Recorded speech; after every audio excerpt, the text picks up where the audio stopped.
Hello? Okay, here we go. Welcome to Dungeon Dwellers Podcast. I'm your host, Justin. Today we're reviewing another movie for Martial Arts Madness Month. It's been a while, but you know how it is. I've been caught up, been watching, Ultraman, because,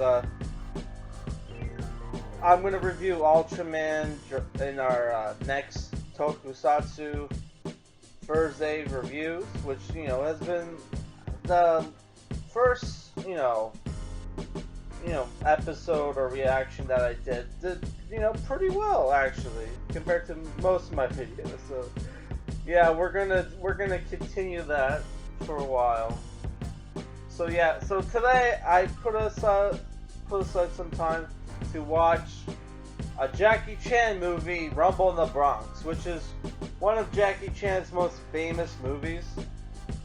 I think it was one of the ones that first got him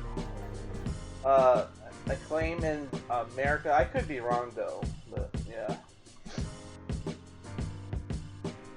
Wow, this is a really old DVD because it's like talking about, it's more than just the movie. The contents of the CD size disc include both widescreen and record full-frame versions converted from the new high-definition transfers of the film, multiple languages and subtitles.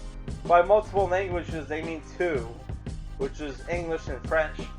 And even the English version, if you're like, hey, is there like a Cantonese version of this movie? No, it's mostly shot in... the movie was, obviously heavily dubbed. Almost every actor, I think every actor was dubbed in the movie.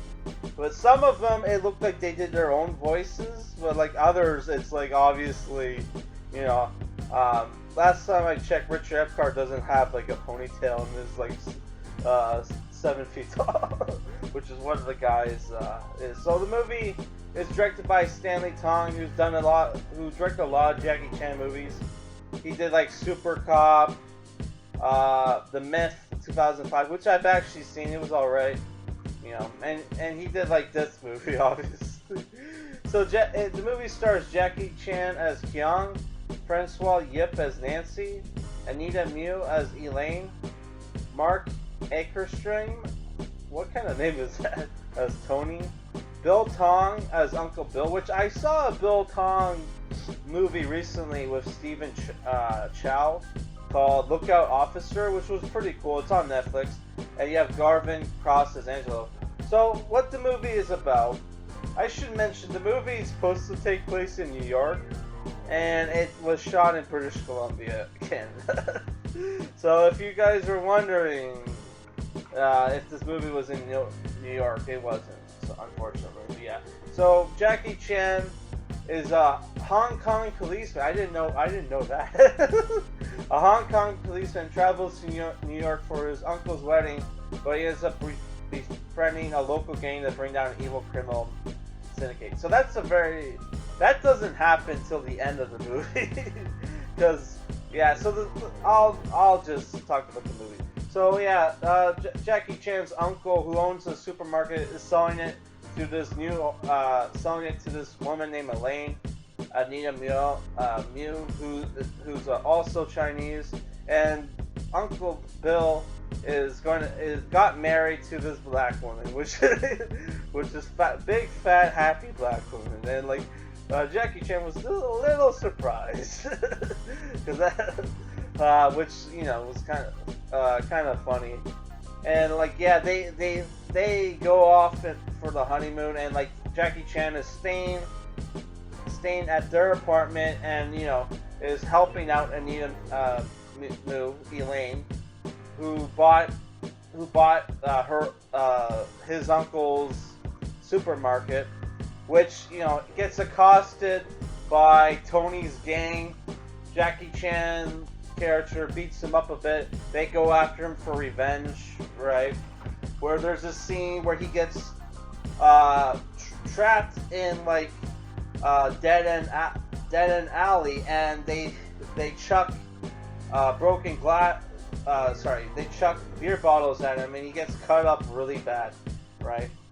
And after that, befriends Nancy and her little brother who's in a wheelchair, right? Right. She's part of the gang, right? And you know they fall in love, and like they fall in love.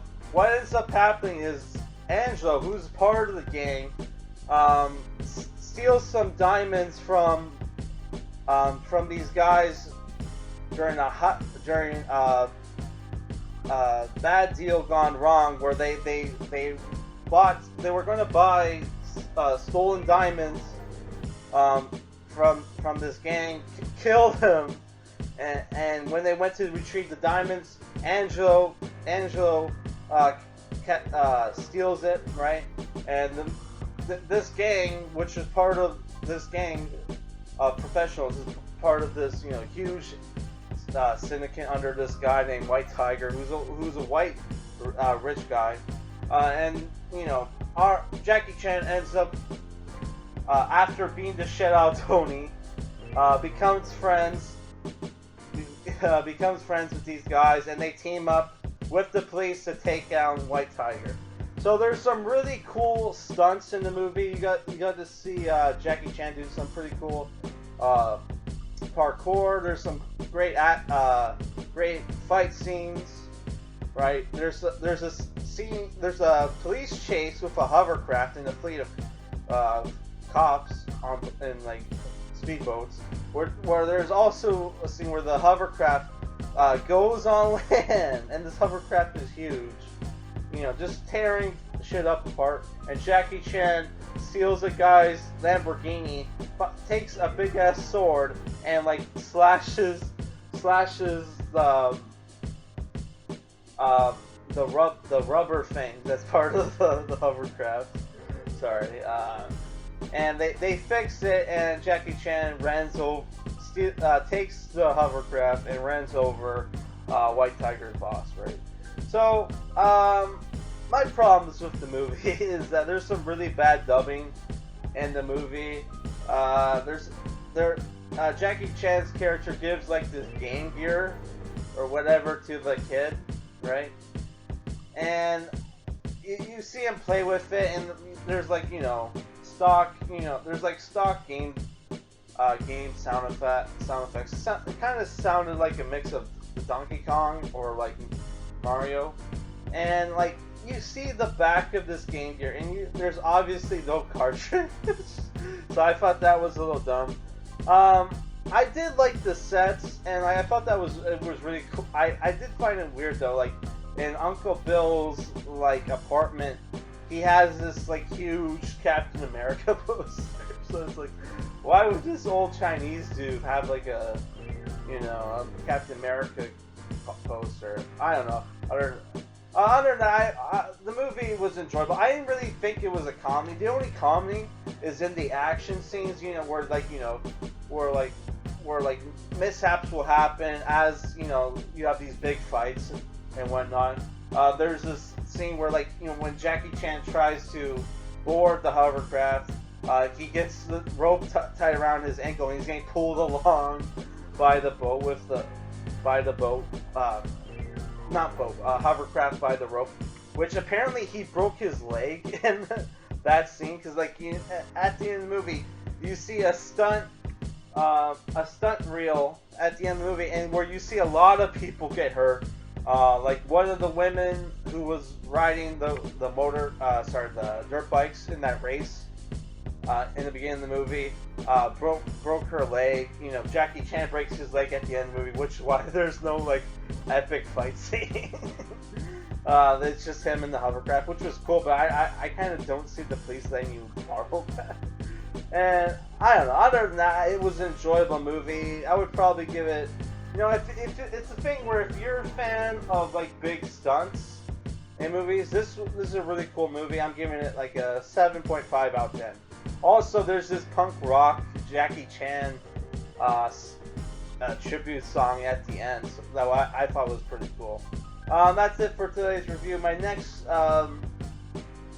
Martial Arts Madness Month review is going to be a double feature where I review both Man with the Iron Fist movies because we only have 3 days left, and I promise to